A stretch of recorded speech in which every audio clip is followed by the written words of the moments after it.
कल सांप कहानी की बात की थी और कहानी के बारे में जैसा कि हमने देखा था कि अचेतन मन में एक जो बात रह जाती है वो हमेशा आपको डराती है, आपके जहन में छुपी रहती है। एक बार अगर मान लीजिए कि एक बार सोमवार है या मंगलवार है, मान लीजिए कि सोमवार के दिन 2 बार आपका कोई अशुभ कार्य होता है, तो जब भी सोमवार आएगा आपको यही लगेगा कि कुछ अशुभ न हो जाए, क्योंकि इस प्रकार की एक परंपरा आपके मन में जो है वो रह जाती है। इसके कारण आपको ये लगता है। तो सांप जो है वो भी आनंद के मन में, अचेतन मन में जो सांप का डर था वो डर उसको सताए रहता था। जैसे जिस कैसे प्रकार से उसने रात तो बिताई, किंतु रात के बाद जब सुबह आई और इंदु को लेने के लिए जब वो जाता है और रास्ते में कुचला हुआ सांप उसने देखा, तो उसको लगा कि रात में उसने कितना खतरा मोल लिया, क्योंकि सांप तो यहाँ भी मरा हुआ है, अगर वो घर में आ जाता तो इस प्रकार की जो बातें हैं वो सोचता है। साथ साथ एक तरफ उसको इंदु के आने का, इंदु के साथ मिलने का एक आनंद भी है, एक रोमांच भी है, क्योंकि एक तरफ प्रेम है, प्रेम का रोमांच है, मिलन का आनंद है, दूसरी तरफ एक डर है। ठीक है, तो डर और रोमांच की ये जो कथा है वो हम देख रहे हैं। तो कल वो इंदु को लेने के लिए गया था, इंदु आ गई और इंदु को कहाँ ले जाएगा, किस किस स्थान पर ले जाएगा उसने पहले से सोच रखा था।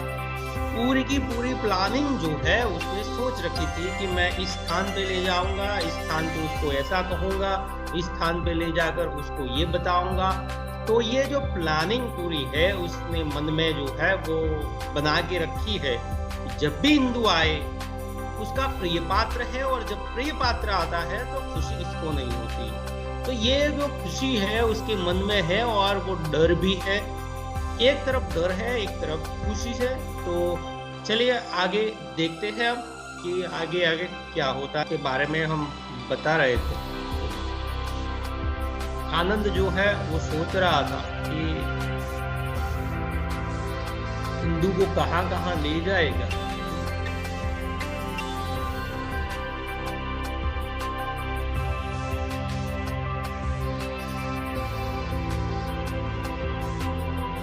सोचा था खुली हुई धरती पर, आसमान के नीचे ले जाएगा, चांद सितारों की चांदनी होगी, बरसात होगी, इस प्रकार की बातें उसने सोच रखी थी।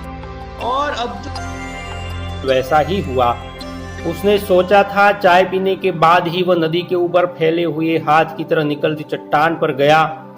धूप निकलने पर वह उसे उन्हीं छतनार पेड़ों के साये में ले गया।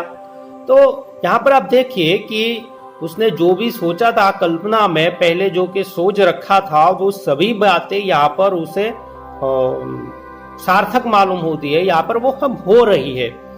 और इंदु जो है वो ठीक वैसे ही लग रही थी जैसे ही उसने कल्पना की थी। उसने कल्पना की थी इंदु की, और इंदु बिल्कुल वैसी ही लग रही थी। सब कुछ उसी तरह घटित होता गया जैसा कि उसने सोचा था। तो ये जो घटना है, यानी कि उसने जिन जिन बातों की कल्पना की थी, जिन जिन बातों को उसने सोचा था, वो सारी की सारी बातें जो है वो वैसी की वैसी हो रही है। और अब सब क्षणों के ज्यादा उसे शाम का ही इंतजार था, और शाम भी आ गई। झरने की तरफ जाते इंदु आगे आगे चल रही थी। अब देखिए कि एक तरफ जो मिलन का आनंद है, इंदु आ गई है, इंदु के साथ वो खुश है, आनंदित है। और नाम भी उसका देखिए कि लेखक ने उसका नाम आनंद रखा है। और जैसे उसकी बड़ी गहरी पहचान हो इस सब स्थलों से, जैसे उसके पंख लग गए हो, यानी कि इंदु इतनी जल्दी से आगे जा रही थी जैसे वो पहली बार नहीं, हर बार यहाँ पर आई हो और एक उसकी स्थान से उसकी पहचान हो। इस प्रकार से वो जा रही थी। अंधियारा नीचे उतरता आ रहा था कि इंदु झाड़ियों में फंसी अपनी साड़ी खींच छिटक कर एक पत्थर पर खड़ी हो गई और अपनी शंका को हाव भाव से डरावना बताते हुए एकदम से बोली, बड़ा डर लगता है घास में चलते हुए, कहीं कोई सांप वाप हुआ तो दिखाई भी नहीं पड़ेगा। और डर के दिखावे में उसकी आंखें बड़ी बड़ी हो गई थी। अब देखिए, जिन बातों से आनंद पूरी रात से डरा हुआ है, अब भी उसके मन में डर है, किंतु ये डर जो है वो इंदु के सामने प्रस्तुत नहीं करता है, क्योंकि अगर वो डर उसके सामने प्रस्तुत करेगा तो इंदु क्या सोचेगी कि डरपोक है, ऐसा सोचेगी।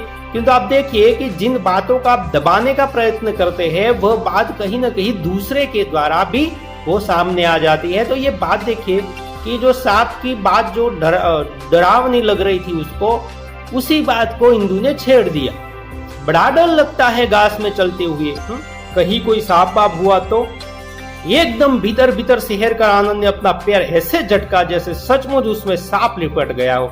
जो व्यक्ति डरा हुआ था सांप से और ऐसी ही बात जैसे ही इंदु से सुनी तो एकदम से उसने अपना जो पैर जो है एकदम से हटा लिया और उस सिहरन को बुरी तरह से दबाकर वह एकदम बोला, डरपोक कहीं की। अब देखिए, खुद तो डरपोक है, खुद को डर लग रहा है, उसको पूरी रात से डर लग रहा है सांप का, किंतु ये पुरुष की एक मानसिकता होती है कि वो स्त्री के सामने कभी अपना डर जाहिर नहीं करता है।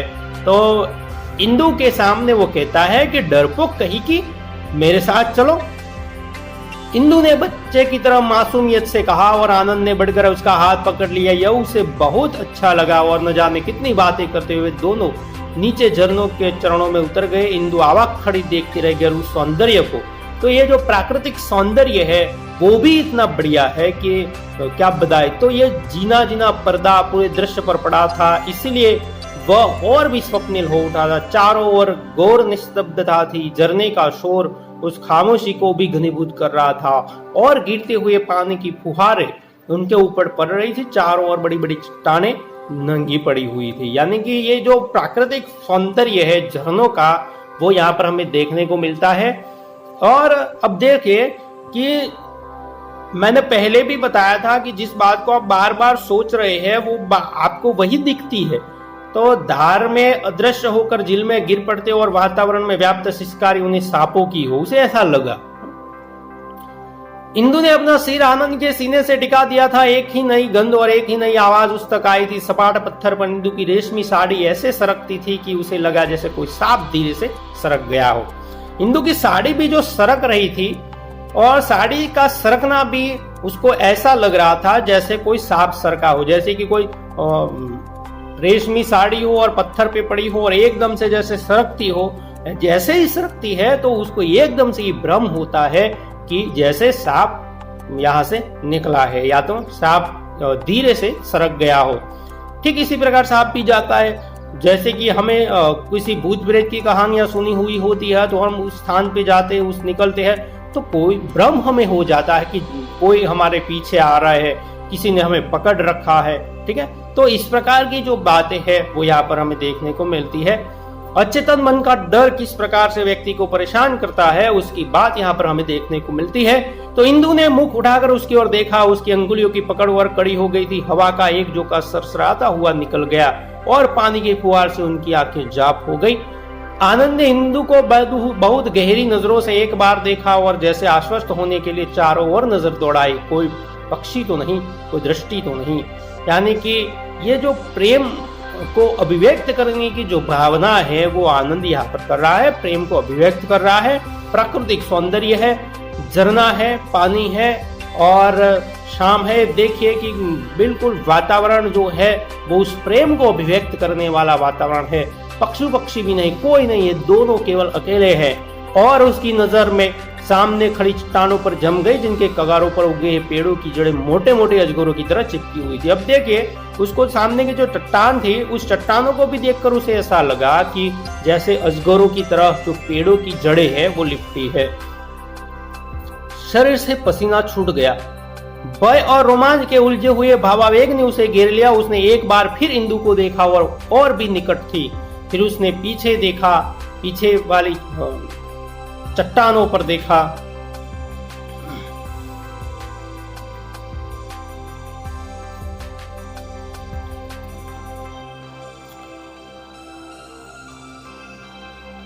पीछे वाली चट्टानों पर भी वैसे ही अजगर चिपके हुए थे और अंधेरी दरारों उनके फुफकारने की सिसकारी आ रही थी। अब देखिए कि ये डर भीतर जो घुस जाता है वो कभी किसी प्रकार से निकालना बहुत ही मुश्किल हो जाता है। एक डर जो घुसा हुआ है, आप भूल भुलैया फिल्म एक बार देख लीजिएगा, उसमें इसी बात को व्यक्त किया गया है कि भूत का एक जो डर है वो मन में घुस जाता है, वही आपको दिखाई देता है। एक भ्रम जो है वह हमें कितना परेशान करता है। घबराकर उसने हाथ पीछे किया तो इंदु की रेशमी बाह पर टिक गया। वह कुछ आश्वस्त हुआ, जैसे आसपास का सब कुछ भूल गया हो। धीरे धीरे उसने इंदु का जूड़ा खोलकर उसके बाल बिखरा लिए। बड़ी मादक गंध फूटी थी, जैसे कस्तूरी महक उठी हो। उसने बाह उसके सिर के नीचे रख दी, बालों का जाल बिखरा हुआ था। उसने इंदु को फिर देखा और इंदु ने उसे और तब सांसों का स्वर एक होते हुए उसकी बगल पर जैसे किसी ने पतला सा सुई जैसा दांत चुभोया। और दोहरी बेहोशी में उसने देखा एक पतला सा सांप सरक कर झाड़ी में समा गया। अब देखिए कि जिन बातों से वो डर रहा था वो अब उसे दिख गया साक्षात रूप में। सुबह तो उसने कुचला हुआ सांप देखा था, अब उसने असल में सांप देख लिया। और जैसे ही वो इंदु को अपने बाहों में लेता है और एकदम से किसी का चुभने का उसे एक महसूस होता है कि कुछ उसे चुभा, और एकदम से जैसे वो दोहरी बेहोशी में आ गया हो, जैसे कि वो अपने मिलन की जो बात है उसमें से एकदम से बेहोश जैसे आदमी जैसे झटक लेता है, उसी प्रकार से एकदम से उसने देखा कि पतला सा सांप जो है अपनी साइड में से सांप सरक कर झाड़ी में जो है समा गया। सांप! वह एकदम चीख पड़ा। इंदु घबरा कर उठ खड़ी हुई और आनंद जो जहरों की बेहोशी में वैसा ही खड़ा था। उसके शरीर में सनसनी दौड़ती चली जा रही थी, भीतर हर धमनी फटी जा रही थी। उसने इंदु से कहना चाहा, मुझे सांप ने काट लिया है, लेकिन अपने को बहुत संभालते हुए वह केवल डाक बंगले तक जाना चाहता है। जो आनंद है वो डर को छुपाने की कोशिश तो करता है, किंतु फिर भी उसे डर जो है उसका पीछा नहीं छोड़ रहा है। और सांप उसे दिख गया और उसको कुछ चुभा भी है, तो उसे लगा कि उसे सांप ने ही चुभा है, यानी कि सांप ने काट लिया है। इंदु को वो नहीं बताना चाहता, किसी तरह से वो डाक बंगले तक जाना चाहता है, क्योंकि अगर इंदु भी घबरा जाएगी तो क्या होगा। इंदु आओ जल्दी चलो, घबराहट में उसने कहा, और वो चलने से पहले उसे लगा कि वह अब नहीं चल पाएगा, अभी नीला होकर ही गिर पड़ेगा। इंदु अब क्या करेगी, क्या होगा, यानी कि कितना सोच लिया कि मुझे सांप ने काट लिया है, मैं अभी गिर जाऊंगा, मैं नीला हो जाऊंगा, मुझे जहर आ जाएगा, अब मैं मर जाऊंगा, या तो इंदु क्या करेगी, इसके बाद क्या होगा, वगैरह वगैरह वगैरह। इतना बहुत आदमी जो है वो एक घटना की बात अनेक बातें जो है वो सोचता है। हमने कहानियों में बचपन में पढ़ा था कि दो मित्र थे और एक को चूहा काटता है और उसने सांप को जाते हुए देख लिया, और एक को सांप काटता है, उसने चूहे के जाते हुए देख लिया। तो जो जिसने चूहे ने जिसको काटा था वो आदमी मर जाता है, क्योंकि उसने सांप को जाते हुए देखा था। यानी कि ये जो बात है हमारे मन में, आधे तो हम घबरा कर मर जाते हैं कि मुझे सांप ने काट लिया है, तो मुझे पकड़ लो इंदु, न जाने कैसा लग रहा है, आनंद ने कहा। और इंदु उसके साथ साथ चलने लगी। वह बहुत जल्दी से बिस्तर पर पहुंच जाना चाहता था। उसके शरीर में जैसे सारा रक्त पानी हुआ जा रहा था और चेहरे पर पसीना छलछलाया था, धमनियों में विष चढ़ता जा रहा था, जहर चढ़ता जा रहा। उसे लग रहा था कि पूरे शरीर में धीरे धीरे धीरे जहर जो है सांप का वो व्याप्त होता जा रहा है। कमरे में आते ही बाहों से मुंह का पसीना पहुंचकर वह बिस्तर पर गिर पड़ा। इंदु के चेहरे पर घबराहट उभर आई। इंदु भी जिस कल्पना को लेकर आई थी वो भी देखिए कि आनंद को क्या हो गया, वो भी घबरा उठती है। उसने उसके माथे पर अपना हाथ रखते हुए पूछा, क्या हुआ आनंद, तुम इतने घबराए क्यों हो। आनंद को लगा कि वह और भी नीला पड़ता जा रहा है। उसने उसी घबराहट में कहा, चौकीदार को बुला लो, इंदु पास कोई अस्पताल भी नहीं, मुझे सांप ने काट लिया है। कहां? दहशत भरे स्वर में इंदु ने पूछा। तो उसने पीठ पर अपने बगल की ओर इशारा किया। इंदु ने उसे करवट देते हुए देखा और धीरे से मुस्कुरा दी। देखिए इंदु ने जैसे ही पीछे देखा और वो मुस्कुरा देती है। वहां पर देखिए आनंद को लगता है कि उसे सांप ने काटा है। तो अब देखिए क्या होता है, कमीज में उसके बालों का एक हेयर पिन उलझा हुआ था। इंदु ने पिन निकालकर आनंद के हाथ में पकड़ा दिया और मुस्कुराती हुई अपना जूड़ा बांधने लगी। तो ये कहानी यहाँ पर समाप्त हो जाती है। किंतु आप देखिए कि एक हेयरपिन जो है वो उसके बगल में घुस जाता है और उसको लगा कि उसे सांप ने काट लिया, क्योंकि उसी वक्त उसने देखा, जैसे ही उसके शरीर में कुछ चुभन हुई, उसने देखा कि एक सांप जाता हुआ देखा, तो इसको लगा कि मुझे नक्की सांप ने काट लिया है। और आधा तो आदमी वहां पर मर जाता है कि उसने सांप ने उसको काट लिया है। तो एक डर जो है कि सांप काटने के बाद ये होता है, जिस प्रकार से अभी जो डर है कोरोना का डर है, तो जिस प्रकार से आप देखिए काफी लोग तो कोरोना के नाम से डर जाते हैं, आधे तो उनको लगता है कि कोरोना हो गया तो मेरा क्या होगा। तो इस प्रकार की जो बातें हैं, डर एक प्रकार का जो बनाया हुआ है डर मन में, हमारे मन में हमें लेकर जो घूमते हैं। कोरोना से काफी लोग सुरक्षित बाहर भी आ गए हैं, काफी लोग ठीक भी हो जाते हैं, किंतु जो डर हमारे मन में है वो डर हमें मार देता है। वो चाहे किसी भी बात का डर हो, तो डर जो है एक हमारे अचेतन मन में किस प्रकार से छुपा हुआ होता है और वो परिस्थितियों को पाकर बाहर निकलता है। आप देखिए कि जैसी सोच है वैसी उसे दिखता है, यानी कि जैसी दृष्टि वैसी सृष्टि।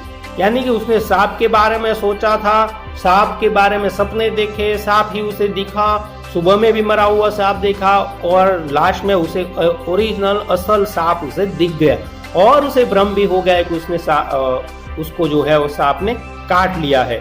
तो ये मनोवैज्ञानिक जो बात है, मनोवैज्ञानिक तरह से जो लेखक ने एक व्यक्ति के विचार जो अचेतन मन में है और एक बात के विचार किस प्रकार से उभर के आते हैं।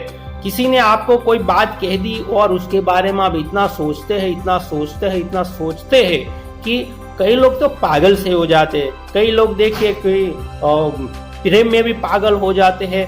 तो ये क्या है, किसी के बारे में बार बार सोचना, अनेक बार सोचना, वो उस परिस्थिति के ऊपर निर्भर करता है और उसी परिस्थिति के कारण उसके परिणाम भी उसको भुगतने पड़ते हैं। तो इस प्रकार की ये मनोवैज्ञानिक कहानी कमलेश्वर जी की सांप, जिसमें आनंद के मन, अचेतन मन में रहे डर के द्वारा हमारे सामने एक व्यक्ति जो है वो किस प्रकार से अपने अचेतन मन में पड़े हुए डर से डरता है और साथ साथ हिंदू के साथ मिलन का प्रेम और रोमांच, उसके साथ साथ एक डर, इन सब का एक मिलन करवा के हमारे सामने मन के विचारों को अभिव्यक्त किया है इस मनोवैज्ञानिक कहानी के माध्यम से।